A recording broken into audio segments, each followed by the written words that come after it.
anything that we do, and this is what endurance training will teach you, it's all about putting one foot in front of the other. Great episode coming up with Dustin Owens, aka Dio from the Loan Officer Podcast, also known as TLOP. He is the host of that podcast, which is one of the best podcasts in our industry, I believe, aside from The Way, of course, right? So anyways, Dustin's coming on. He is full of knowledge, and he's going to talk a little bit about love, discipline, and structure. Those are the three things that it takes to be successful in life and in business. The rule of 72 is also something else he's going to touch upon, which you'll just have to sit and listen. And also what I love is the SNE 5000, and it's attached to the rule of 72. So make sure you listen in, and when we get to those, like, listen, stop doing everything else you're doing and just listen to that, because I think if you just follow those three things, you're going to be ultra successful in this industry and in life. I hope you guys like the show. Okay, as I promised, here he is, Dustin Owen from TLOP, the Loan Officer Podcast. If you are a little slow in figuring it out, that's what it means, the Loan Officer Podcast. Thanks for coming on, man. Thanks for having me, Dino, and thanks for breaking that down for the audience. It's funny, people love to say, is it like TLOP? I'm like, no, man, it's TLOP. It started as the Loan Officer Podcast. We have a super fan. I want to give a shout out to him. His name is Tom O'Brien, like one of the OGs listening. And what's crazy, he's not even a mortgage guy, right? But he loves the show. He tunes in all the time. And he started calling it TLOP. And I loved that because I always hated the name of the show, right? The show is the Loan Officer Podcast, but it's supposed to be Dave Ramsey, Joe Rogan have a baby. It was all me teaching the crap they don't teach in school. And it's stuff that I learned because I became a mortgage loan originator. So when a guy like Tom O'Brien started calling us TLOP, I totally embraced it. So yes, thank you for I like how you put it, TLOP, aka the Loan Officer Podcast. Well, I'm not going to deny, man, when I was searching podcasts, and trying to like put my show together and all that stuff, and I kept seeing yours, and of course it stands out just the way the logo is. The orange, yeah. And I don't know why, like, my brain just didn't get it. I was like, TLOP, and like, well, how's this mortgage? And then finally one day I was like, oh shit, it's the Loan Officer Podcast. Yeah. So I wanted to spare everybody else the brain damage of trying to figure it out, because it's just not that hard if you think about it for a second. Well, and try this. So because we started creating even more content, like a la Barstool Sports, so like we have the DO show, and we have Mortgage School, and we have Coach's Corner. So we had to actually rebrand our YouTube channel TLOP Entertainment, because if we kept it at the Loan Officer Podcast, it would be a little bit confusing for people who are potentially looking for all of the various content that we've started publishing over the past year. The one thing I already know about you, there is no issue with coming up with things to talk about. No. I have first question, actually, because my wife says this to me. When she asks you a question and you just start talking, does she ever turn to you and say, can you just make it a yes or no or something really simple, please? My wife's probably pretty nice about that. So she doesn't. Now she'll just tune me out. My friends or even my colleagues will be like, hey, I only need a 30-second answer here. And that's kind of their way of like tongue in cheek saying, hey, bro, don't need the details. Just hit it and quit it. And when you're drinking, is it worse, or do you get quiet? Oh, it's way worse. It It's is way way worse, worse. I was that kid in school that I finally had a teacher say to me after she moved me to the back of the room, gave me my own table. She goes, is there anyone in this class that you're not friends with? And is there anyone that you won't talk to? And I looked around, there's like 30 kids in there. I'm like, no, unfortunately not. So it's a blessing and a curse. It gets in the way, definitely.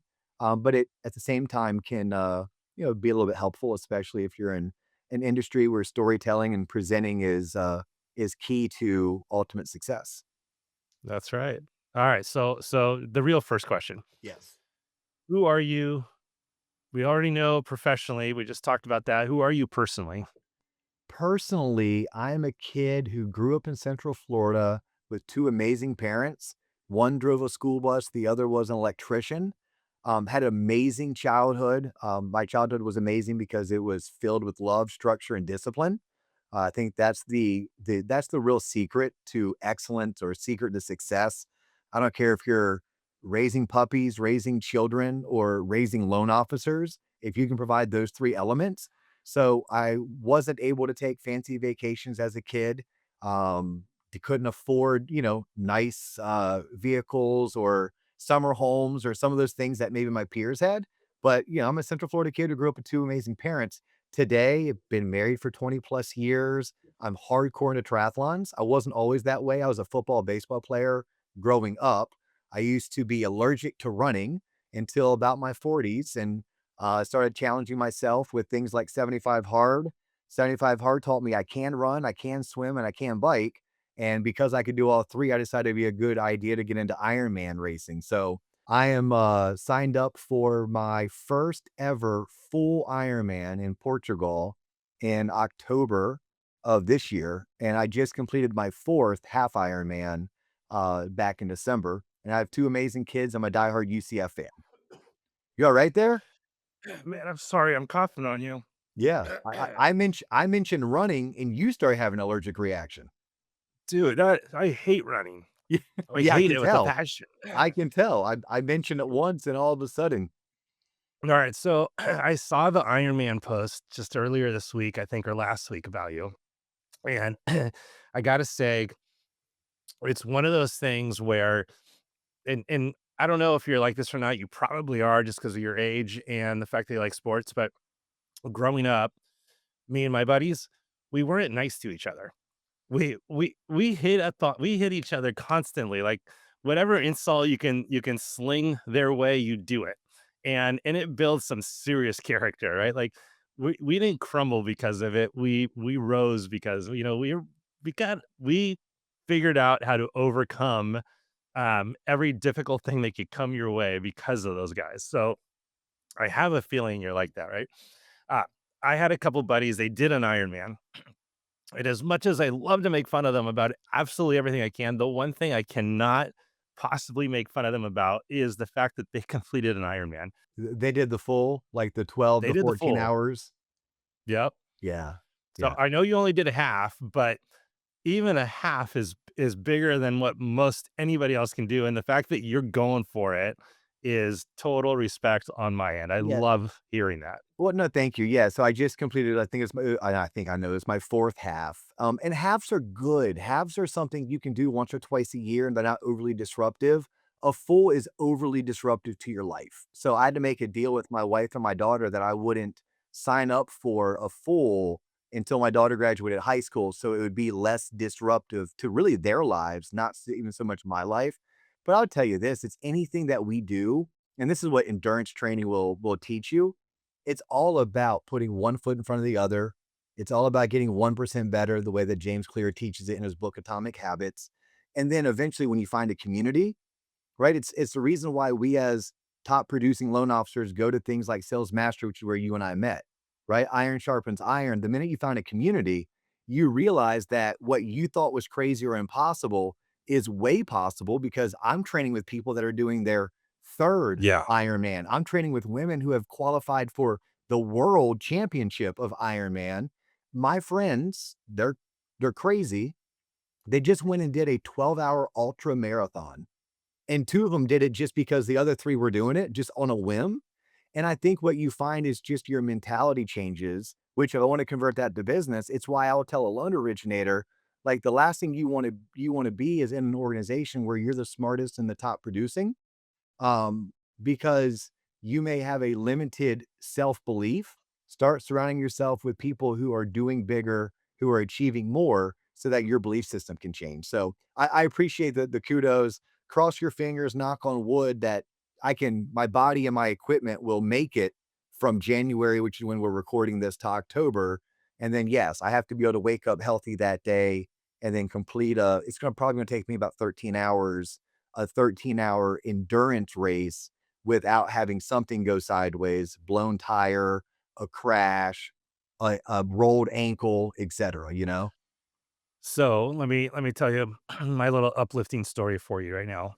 So I lead a men's group every Thursday morning. We just started a new study, and I made it faith under pressure. Okay. And we were going through it, and it was yesterday, so it's really fresh on my mind. And one of the guys talked about Joe Rogan, which you mentioned a minute ago, and David Goggins.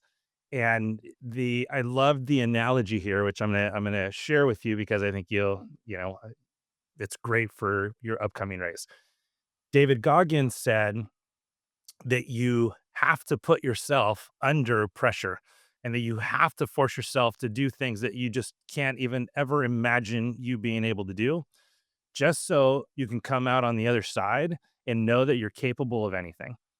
And if I don't know if you've ever read David Goggins' book, His but book, Can't Hurt Me, is amazing. Yes. it's Yes. amazing. And Yep. the reality is, like, I have 4 kids. My 2 youngest ones are boys, and 11 and 13. Um, and I'm, like, thinking to myself, and I read this somewhere else a while back, we need to start manufacturing some difficulties in their life so that they can learn how to overcome some objections, because let's face it, they don't deal with anything. Like, you know what I mean? Like, their life is so blessed, it's ridiculous. Even when it's tough, Yeah. it's better than any day, Yeah. our generation would have had as a kid, right? You were saying earlier about our generation. It's so funny. I saw a meme on, I don't know, probably Instagram last week, and you and I grew up in the same time period, and it was like, "You've never drank out of a garden hose." I'm like, Yeah. "Yes, our kids have never," or, "You don't know what it means to, have to come inside when the street lights came on." And then, it was a picture of probably like a Gen Z, like, "Wait a minute, street lights come on, like, I can go inside whenever." And they're like, "No, we weren't allowed," meaning our parents locked us out of the house, and we were told, and the lady keeps going, the person who is, like, doing this reel, she keeps going on, and she's like, to the Gen Zer, she's like, "You don't understand. If I came inside before the streetlights, I'd get my butt beat." And then she goes, "In fact, it was so bad, do if you remember this, they used to run commercials on TV. It's 10 o'clock. Do you know where your children are?' Because they had to remind our parents to unlock the door to let us come inside. So when you're talking about you and your buddies growing up and, constantly just giving each other a bunch of crap and being rough Yeah. and tough, I played tackle football in the street, and we would have BB gun fights. Like, who does that today? I I'm not advocating for my kids to go play tackle football in the streets, and we sure as hell aren't gonna have BB guns. We used to go into our mom's, like, I think it's the '80s, right? '80s, early '90s. So into our mom's wardrobe, and all their clothes had these big shoulder pads in them. We would rip the shoulder pads out and use them as padding for the BB gun wars. So it would hurt less when you got hit with your buddy's BB. But yeah, they don't do that anymore, do they? It's good stuff, though. All right. I wanna throw one thing out. I don't wanna talk about it yet because I wanna round it out with this, 'cause Okay. I heard you talk on stage at Sales Mastery back in Dallas. What was that? October or Yeah, something. you stayed all the way to day 3 and listened to me? Thank you. I mean, I was about to walk out, and you said something so good that I had to stay. Okay. And and it has to do with discipline. So I wanna come back to that. But I do wanna pause for a second. I wanna get a little bit more of your backstory. So I wanna Okay. go back to when you started in the industry, Yes. and then I wanna walk back through your journey all the way back to today again. So everybody listening's probably a mortgage advisor, loan officer, right? And they are listening because they want to get better at what they're doing for a living. And I love hearing people's climb, because the reality is, doesn't matter how good you are right now. And a lot of times, have $100 million producers on here and all this stuff. And it's like, great, but it's unrelatable. It, it definitely gives you credibility, but let's go relatable too, because you're not even producing anymore, but you were a big producer. You ran branches, you did a lot of good stuff. But the reality is, one day you started at zero, Mhm. and you had to get to where you got. And I want to show people that everybody's capable of doing that.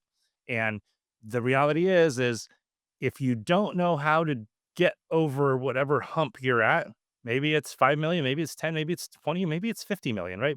Everybody's got that barrier that they're having a heck of a time crossing. And usually it's a minor little adjustment in the way they do business that shifts everything from that moment forward. So, just for fun, where did you start? How? Why? did you even get into the mortgage business? Perfect. Yep. So my degree's in advertising and public relations, and that's I think it's important to the story that you know that because when I went to University of Central Florida and I was looking at the curriculum for finance and for advertising, I looked at that finance and curriculum and I'm like, oh hell no. Not going there. Now I loved personal finance. I fell in love with it at age 16.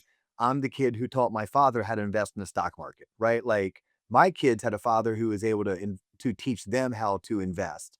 I learned how to, then I taught it to my father. Now my father taught me how to love. He taught me how to be a great dad. He taught me how to be an awesome husband through his actions. And he sure as hell taught me how to work hard, right? But Yeah. personal finance wasn't his forte. So after spending 3 years in the television advertising industry where I was selling, I started helping my childhood best friend look for jobs. His degree was in finance. And I kept coming across jobs that were like mortgage loan originator, account executive, financial advisor, life insurance. And one thing led to the next, right? A friend of a friend knew of a guy who worked for a company that had this training program, and he was going to get me an interview. So I jump into the mortgage industry as my second career, probably 25, 26 years old. My mom and dad were school bus drivers and electricians. I'm gonna tell you one thing about that. My dad's best friend is my mom, and the only friend he needs is my mom. So my dad didn't have any buddies I was gonna lean on that were realtors, builders, financial advisors that were gonna hook me up. Like my dad didn't come from some fraternity or some, you know, type whatever the like the big lodges are for the professionals. Like that wasn't him. And Yeah. love my mom and her school bus driving friends, but they don't make great referral sources. And many of them aren't necessarily like your typical homeowner. So I started in this industry. I tell people like my mom and dad weren't able to like hook me up with anything. And my two best friends lived at home with mom and dad still. So I had to suffer the first 2 years. Like I know what it's like to be lost, broke, and scared. I went $10,000 in credit card debt my first year. By my second year, I deferred my student loans. I cut off my cable. Look, y'all, before Hulu and Netflix, like I cut off my cable, deferred my student loans. I drove around Orlando with a for sale sign in my car. My wife was pregnant with our oldest, and I thought, well, maybe we just have to go to a one-car household because I'm not closing enough business to pay the bills around here. My saving grace was a couple hurricanes came through Central Florida, and when that happens, FEMA will pay like $30 an hour to go do manual labor and do cleanup. So nights and weekends, I did FEMA cleanup for 30 bucks an hour as a way to bring in enough money to keep the lights kept on in my house. Right? So that was my first 2 years in the industry. However, all the things I coach today, I was doing those first 2 years. And because I was doing them, I was building my brand in my marketplace. I was becoming a source of information, and I was becoming the most known person in a couple zip codes that eventually by my second full year, no, I'm funding 100 units. Back then, by the way, 100 units was like 26 million at 55 basis points, and I thought I was rich, right? But that's look, you go back to what the comp plans were in '06, '07, like, that was pretty consistent. So, like, that's a little bit about my backstory. I then survived the crash. I then had to rebuild. There was a time I thought about getting out, and the story there, and I'll spare you all the details, was I realized when I thought about getting out of the mortgage industry that whatever I was gonna have to go do was gonna require me to learn something new, network my butt off, and work really hard. Well, if I stayed in the mortgage industry, all I had to do was network my butt off and work really hard, but I at least already knew what I was doing. So I ended up staying in the mortgage industry, and that's really where my career took off. I grabbed 2 partners, and I was still producing all the way up until, like, 2020, 2021, right? But this if you're going back to '08, '09, I was hardcore producing, but we started building something systems, processes, culture that as we built it, our friends wanted to be a part of it. As our friends became a part of it, they started telling people they knew, and we were able to build something from 40 million our first full year together. Within 4 years, we were doing 40 million a month. And then right before the three of us went our separate ways. Like mom and dad got divorced. We still love each other. We're just not in love with each other. We were doing about $70 million a month, right? So that's a little bit of my backstory. 5 years ago, I started talking about my experiences as a mortgage loan originator, like everything I learned because I became an LO. We called that show the Loan Officer Podcast. Today, most of what I do is I create content that allows me to be an influential person in the mortgage industry. I've launched and now I run a coaching company for mortgage brokers and mortgage loan originators. We're launching a career advisory services, and I do consulting for mortgage companies on the side. That's where you find me 40, 50 hours a week today. But where I came from was no, I came from being lost, broke, scared, pregnant wife, $10,000 in credit card debt, deferring student loans, cutting off cable, doing manual labor side hustles, just trying to survive those first 2 years, but understanding the long game of, wait a minute, if I love what I'm doing and I can go out there and provide a service, there's a good chance that if people trust me, there's a good chance that they'll start referring me, and if they refer me enough, I'll be able to have a career unlike anything I ever envisioned, which is what I've been able to do the past 20 years. So it's interesting. I'm gonna go back to the study I was talking about earlier that I put together, the faith under pressure, and and that it was really one of my favorite sessions in my men's group because we talked so much about what happens under pressure, right? And let's take a diamond. How is a diamond formed? It's formed with pressure. And one of the things we talked about was as much as it sucks, right? And it's the book of James in the Bible. It says, consider it pure joy when you have trials, right? Like when you have this kind of stuff. And I never understood that. Thought it was the stupidest thing in the world, right? And then eventually everybody gets to a point where they have some pressure. And the question that what came up in the group that I'm in was what happens if you shortchange that pressure? How do you shortchange it? It might be going out and getting another job. It might be just doing nothing and waiting it out and time alone. Typically, something changes and you find a new way.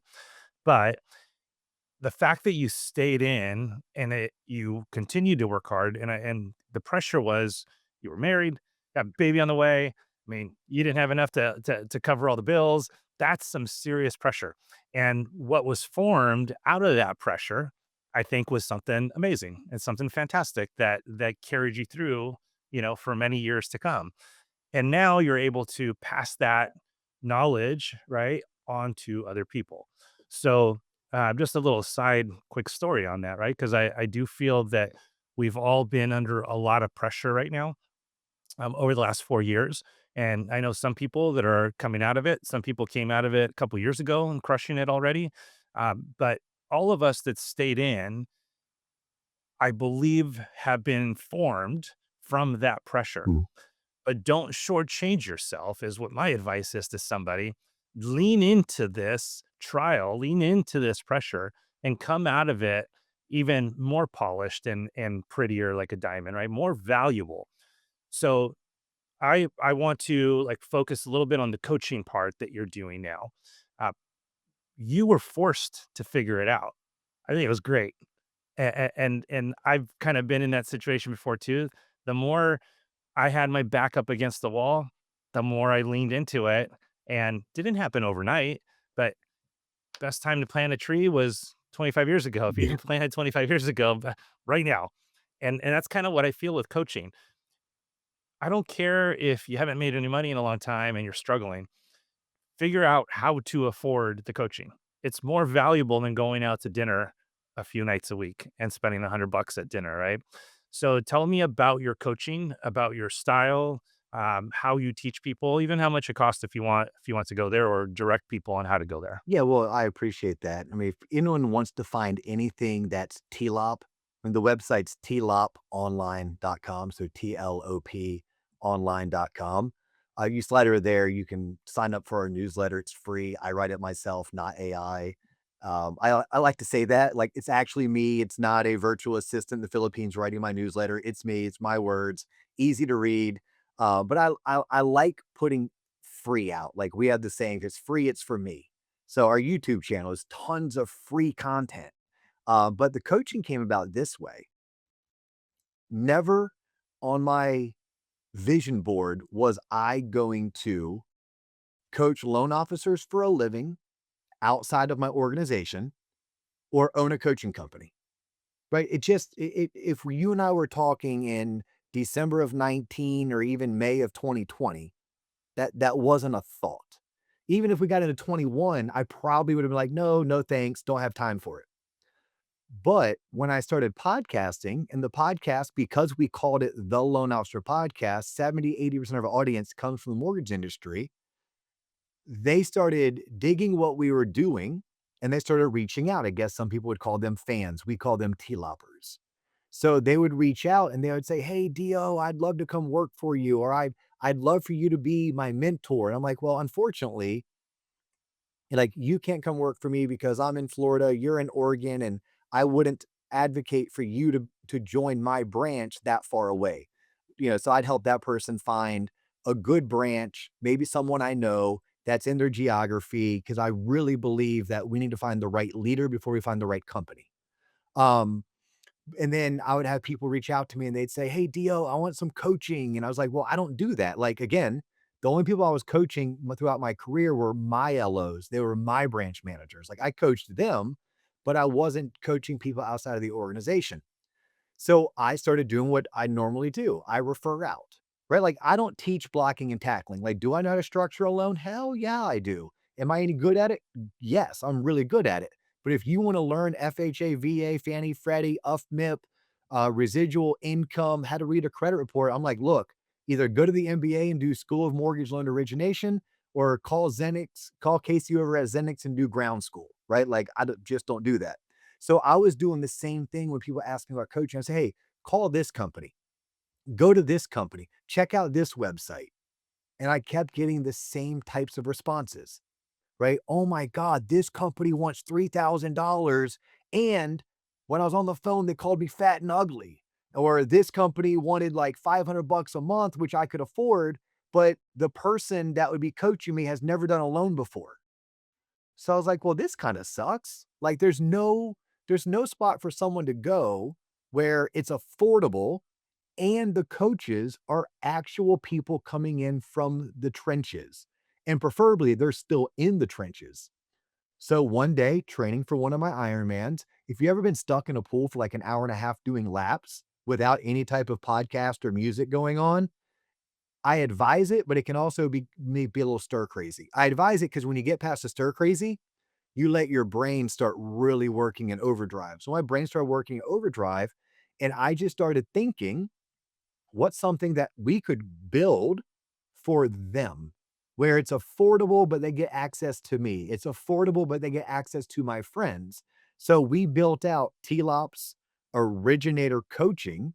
And I tell people it's the number one value in the industry. It's the only place you can go and get the same exact information taught by top producers for 3,000 a year, where everyone else wants to charge 3,000 a month. We call it a community because I'm a bit of a gym rat. I like to exercise, and I think of myself as both a triathlete as well as a weightlifter. I love to go to LA Fitness and work out. Like some days I'm in the pool, some days I'm gonna play racquetball with a buddy. A lot of days I'm gonna be lifting. Rarely am I ever doing Pilates, but they offer it.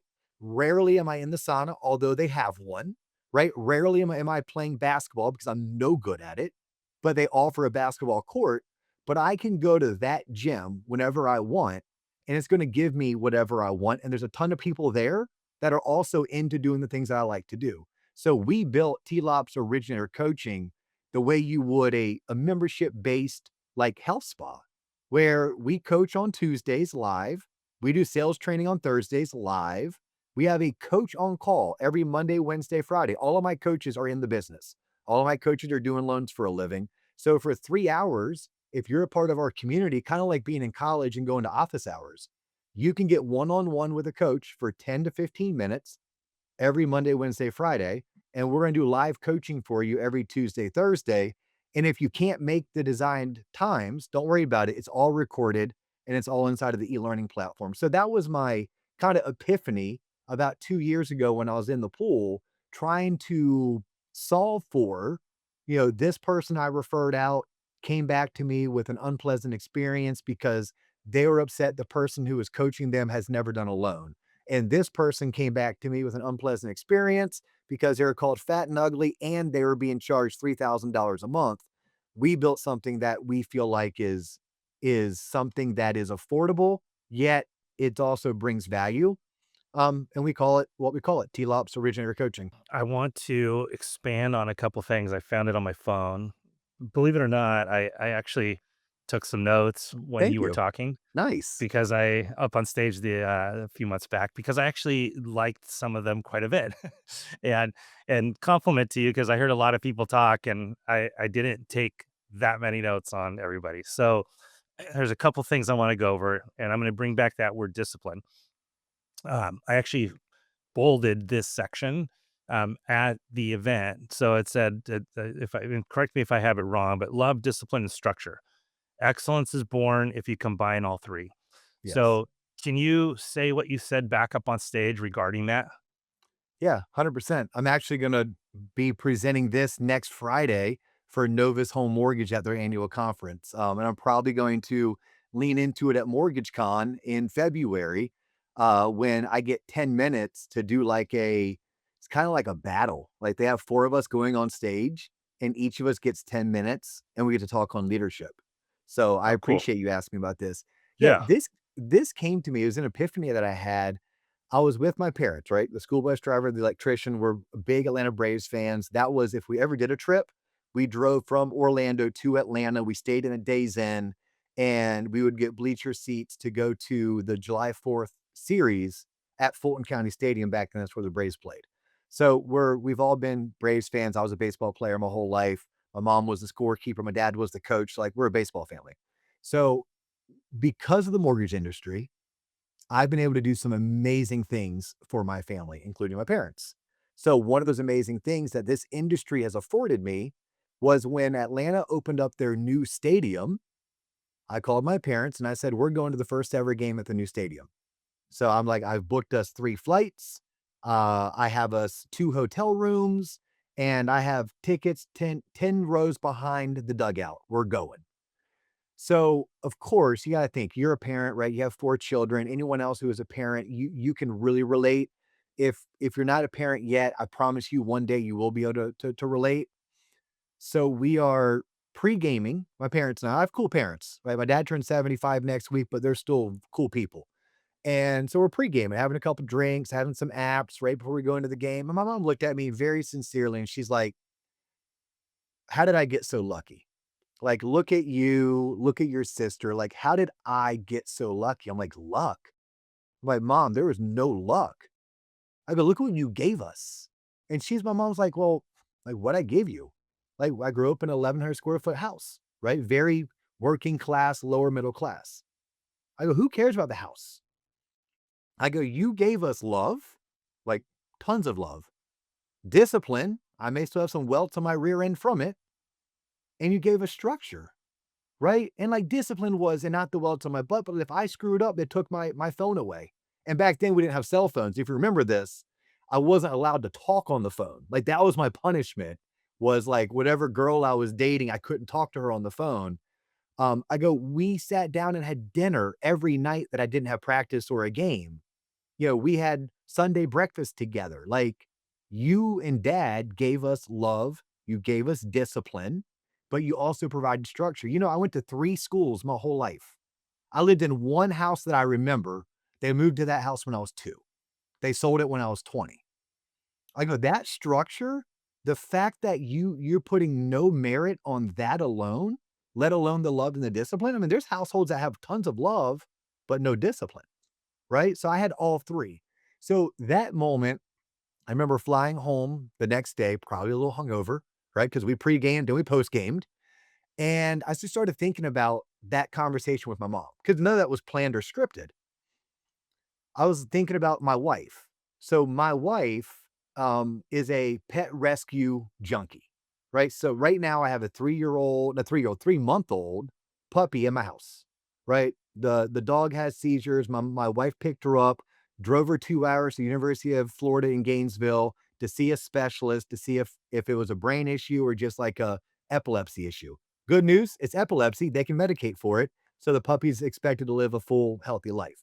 But my wife's a rescue person. So we constantly had dogs coming in and out of our house. Like we have our dog, but then we have fosters that we'll bring in until we can find them a forever home. Well, my wife has gained a reputation of you want one of her dogs. You just do. If you can get a Michelle Owen dog, you're getting a good dog, regardless of breed, regardless of age. Well, I slowed down one day. I'm like, why is that? There's three things: love, structure, and discipline. Like those dogs know that they will be fed every day at 6 a.m. and at 5 p.m. Those dogs are disciplined when they don't act the way that we need them to act. They are given tons of love. When I say tons of love, I'm 6'2", 200 pounds. I was in the front yard today being good girl going potty outside because we're potty training a 3-month-old animal. But if I can't show her big love, right, then she doesn't understand that she's doing something I want her to do more of, right? If we can't provide structure, they don't know what to expect. And animals more willing to act out.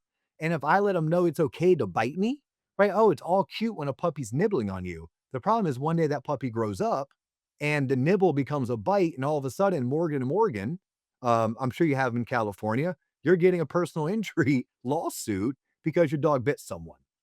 So then I started thinking about my kids, and I'm very fortunate. I have 2 children. They are 18 and they're 21. I like my mom. I'm like, how did I get so lucky?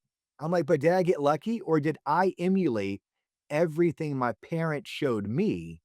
I gave to my parents and I gave to my children, and I'm so fortunate to have such a great partner that she's a way better parent than I am. Like, if you want to talk about the queen of discipline, the queen of structure, and the queen of love, I'm really good at loving as a parent.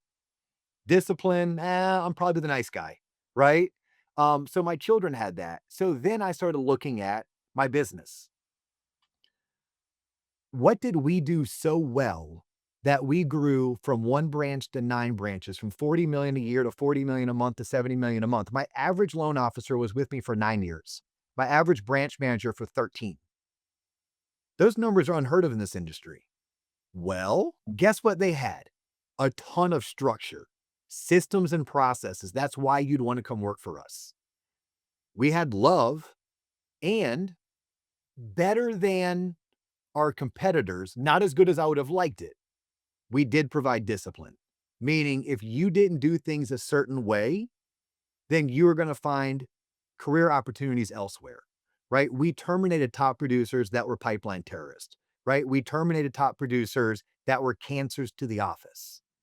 And although I think we could have done a better job looking back over those 17 years together at the discipline aspect, I did notice that compared to our peers, we are easily in the top probably 5 or 10 percentile in terms of discipline. So what you saw on stage was just me being reflective. And I'm like, yeah, whether it was raising children in the 1980s, raising children in the 20 teens, raising puppies, or raising loan officers, there's really only 3 components that matter. It's love, it's structure, it's discipline. Yeah, I love that. And I think back to my originating days, and I I used to say this all the time. I was like, well, I'll start with the story of how many countless times I heard loan officers say, "I can't stand realtors." And I was like, how can you not stand them? They're out there hunting every single day for your food, Yeah. and they're giving you the business, and you can't stand them because they're questioning you on a few things, or they're calling you and asking you where the loan docs are or whatever it is. So it goes back down to learn how to do your job better than good, like be great at it, and they'll never have to call you again to ask you where the loan docs are or why we're not funding, right? So get good at your job. And oh, by the way, don't just like them, love them. You better love your realtors. You better love your clients. And when you do love them, truly love them, the difference of what gets poured out to your clients and your referral partners is amazing. I think it goes back to the story you just said. Your mom will say, "How did I get so lucky?" And used to say all the time, like, "How did I get so lucky? I got the best clients in the world, got the best referral partners in the world." Well, I don't think it was luck, right? It was like I poured out so much love to them, and I was good at my job because I had structure and I had discipline. And I think that, to me, if I want to relate it, it's like systems. You got to have systems in place in your business. Otherwise, structure and discipline falls apart. So super, super insightful. I appreciate that. I really liked it. Next question I have for you is you set up on stage, audit your top 10 people that you spend time with. Yes. What does that mean to you? Oof. This is a hard one for me because I love to hang on to the past in every good sense, not the bad sense. I don't hold grudges. I'm probably the anti grudge holder. I mean, you could probably punch me in the face right now, spit on me, and then I'd say, "Did you mean to do that?" And you're like, "Nah, man, I'm sorry." We'd hug it out and I'd move on, right? Because I don't, life's too short for me to ever hold a grudge. Um, but I hold on to relationships, like people that mattered a lot to me when I was 9. I want them to matter a lot to me when I'm 49, and I'm not even 49 yet, so I'm fast forwarding a couple years into the future. And as I have become a student and I've been coached, and follow other people that I look up to, what I've noticed is that no, we are all the sum of the top 10 people we spend the most time with. And it's not a knock on the people that mattered to me in my teens or my 20s or my 30s. However, as we grow, it's okay to acknowledge that we're gonna grow apart, that, we're gonna change. We all should be changing, right? If you're not growing, you're dying. So, for me, when I said audit your top 10, I think every single year we as humans should look at who did I spend the most time with in 2025? And if I had to remove 2 people, who would I remove? Who would I remove? And if I wanted to add 2 people, who should I add? Now, by the way, I'm not saying don't be friends with those 2 people. I mean, one of them could have been your sister, right? You're not going to not be friends with your sister. She's your sister. But what I'm saying is that she doesn't have to be the person that you're spending the top 10 amount of time with, and there's probably 1 or 2 other people that you could slide into that. And when I started doing it myself, I'm happier. Like, I'll start there. I'm just happier, let alone I'm more productive, right? So I have found the friends that I love to spend the most time with are the friends that are also into personal development, that also are into doing hard shit, that also run businesses or are high up in their careers, right? That's just, I have more in common with them. We tend to also see the world through the same lens. And it's not a knock against my high school buddies, but if I have high school buddies that aren't into any of those things, I just have less in common with them. Therefore, the time I spend with them, it's not overly productive. And I find that the only conversations we have are we're rehashing the good old years. That's cool to do 4 times a year. I don't know if that's cool to do once a month. So that was what I was getting at. Same thing goes professionally. I mean, I worked for an amazing company, and it still is an amazing company for 17 years. Like, shout out to Waterstone Mortgage. But there came a time where the things that I was into and I was interested in and the places I wanted to go, that wasn't the right vehicle. That wasn't the right alignment. So it forced me to go out there and the minute I did it, I learned 2 things. I learned how great Waterstone Mortgage really is. I did. Because there are certain things that we were doing so well that I took for granted. But I also found some bigger thinkers. I also found some people that were a little bit more adventurous in how they saw the future of mortgage lending and where they wanted to take it. So I think we all should embrace the fact that nothing changes if nothing changes. But the world is always changing, right? So as the world is changing, if we're sitting still, we're actually falling behind. Therefore, we need to be evolving and growing and pushing ourselves to do hard shit, recognizing that not every decision you make is going to be the quote unquote right decision. And that's okay. because I bet 90% of the decisions you do make were the right decision. And every wrong decision, if there's such a thing, which I don't believe there is, a wrong decision, there's just decisions that didn't work out the way that we anticipated, but they teach us the lessons. The 90 things that went right didn't teach you anything. But the 10 things that didn't go right, there's a valuable lesson there. And that's where you and I were taught as children, no pain, no gain. That probably came from a gym coach or a football coach. But actually, in life, especially business, no pain, no gain. If you don't put yourself in situations to make mistakes, then you don't put yourself in situations to learn or to level up. Um, Long-winded answer, as I tend to do, but it started with the audit the 10 people you spend the most time with. Yeah, I love that. The next one that I really liked, and I don't know if I have a mistype here or not, but it says invest in the S and me. Yeah. I would think it's 500, but I have in my notes 5,000. 5,000. So I'm not, it's 5,000. 5,000. Okay. It's And then 5,000. next to it, I say use the rule of 72 to see when it will double. So Perfect. explain Yep. that one. So the S&P 500, right? Just a simple index, whether it's the Dow Jones Industrial or the S&P is the top 500 index stocks, right? So if you look at the Dow Jones, the S&P 500, though if you invested money in those, they typically spit out what an 8 to 10% rate of return on an annual basis over the past 50, 60, 70 years. So the rule of 72 is simply take your average rate of return and divide it into 72. So if you are getting an 8% rate of return on average, 8 goes into 72 9 times. So every 9 years, my money will double. So when I look at taking money to invest, where can I put that money? I can put it into the S&P 500. I can put it into the Dow Jones Industrial Average. I can put it into a Vanguard fund. I can put it into Nvidia. I can put it into Bitcoin. Like, right, I can put that 5 grand in so many places for investment purposes. And more than likely, that 5 grand will become 10 grand in roughly 8 to 9 years because of the rule of 72, right? Because that money is going to grow by 8, 9, 10% per year. If it grows at 10%, I'll do some quick math for y'all.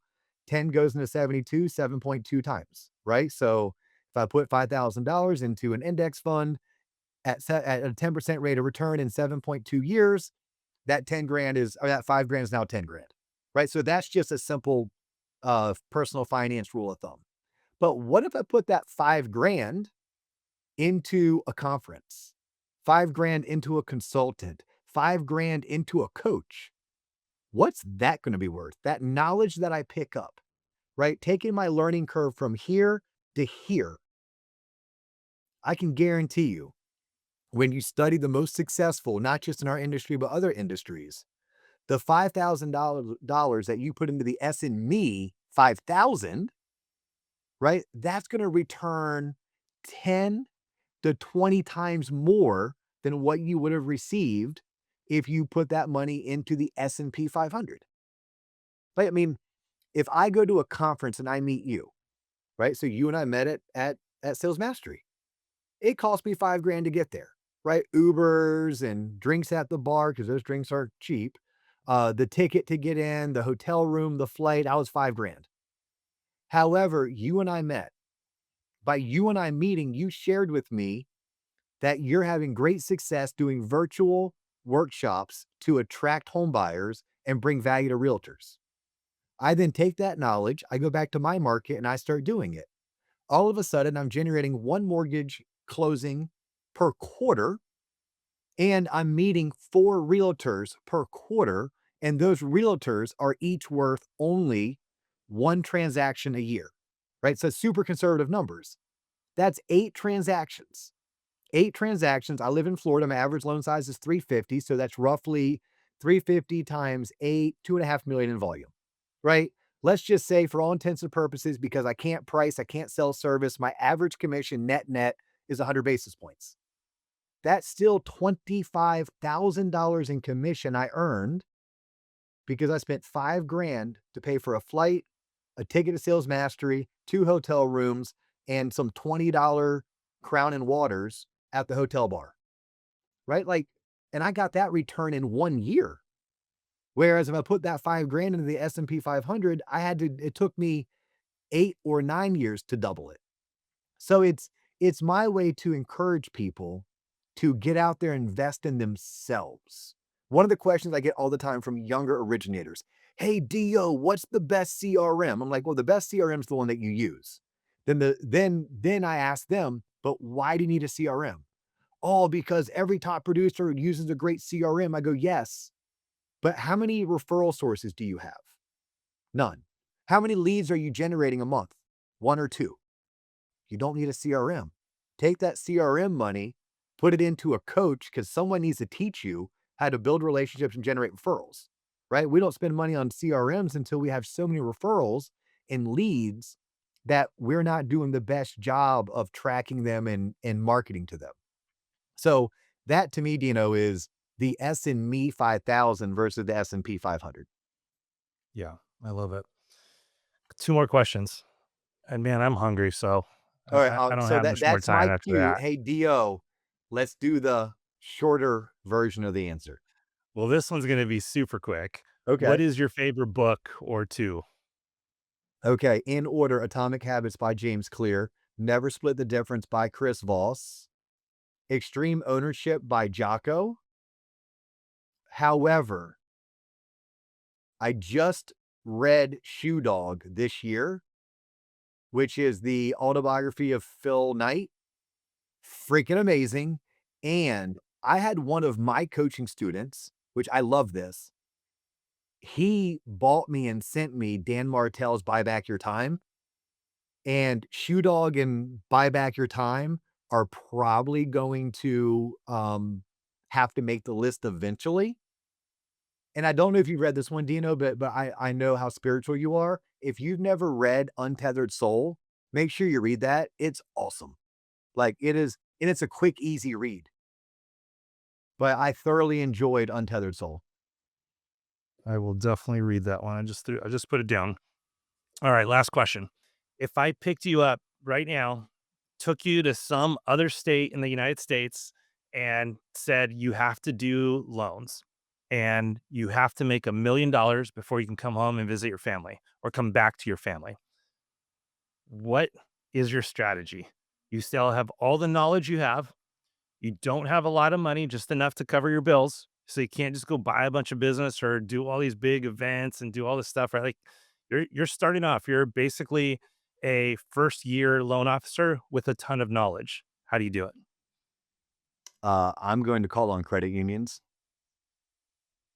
Like that I will go call on credit unions who specifically aren't doing FHA, VA, and, usually smaller banks, smaller credit unions, even if I have to drive an hour outside of town to find them, and build partnerships with them. That would be number 1, and then I would also complete the 12-week challenge, which is basically where I call, email 12 realtors a day, every single day, schedule 1 appointment, go on 1 appointment, so I can build out my realtor referral network.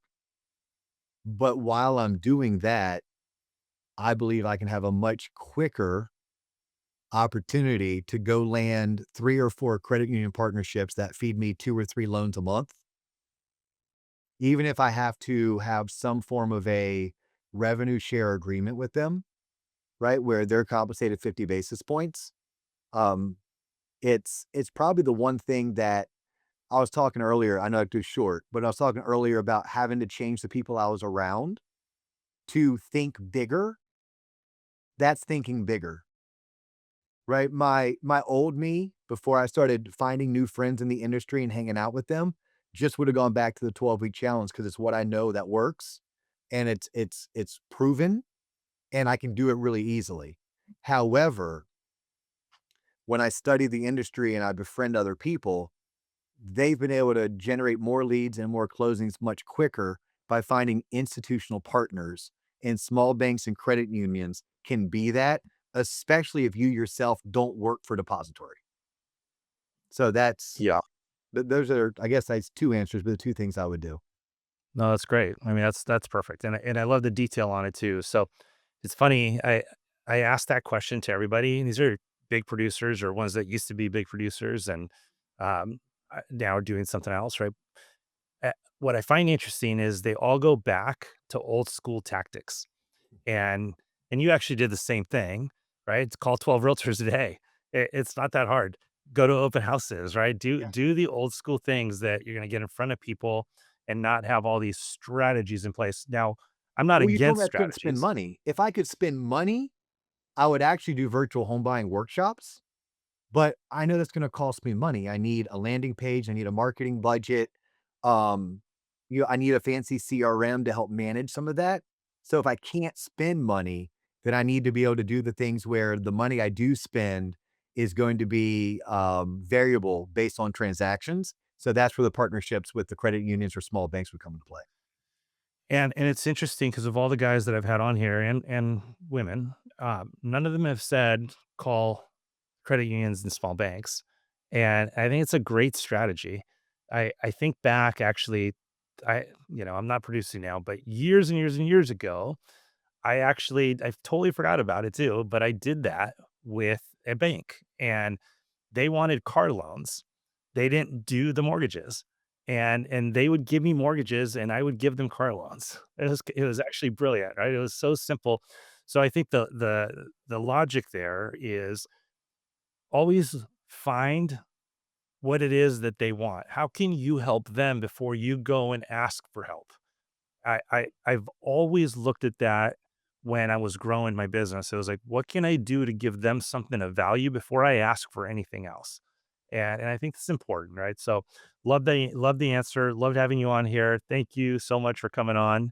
And man, it was really great Well, pleasure getting to know you more. I appreciate this, and yes, I'm very happy with this connection, and next time you're in Orlando, because 'cause we're just right down the road and 3 time zones over, next time you're in Orlando, I'd love to repay the favor, have you come on and let me interview you. I would love it, man. I would love that. Awesome. So, guys, we are here to empower, equip, and educate you the way lending should be done. And as Craig Davis said, one of my past guests, just be part of the good human club. Like it's not that hard, right? So, thanks again for listening. And remember, this whole social media thing, right? It helps. So please like, please comment and share. Even more importantly, Yeah, if if you you like what enjoyed, Dino's doing, if you give him a five-star review, that tells other people that they should tune into content like this, so make sure you give him a five-star review. I appreciate it. And go to TLOP on YouTube, on the web, tloponline.com, I think you said. And we're going to have it all in the show notes as well. But thanks, dude, for coming on. Appreciate it. Thanks for having me. Take care, guys. All right. Bye, guys.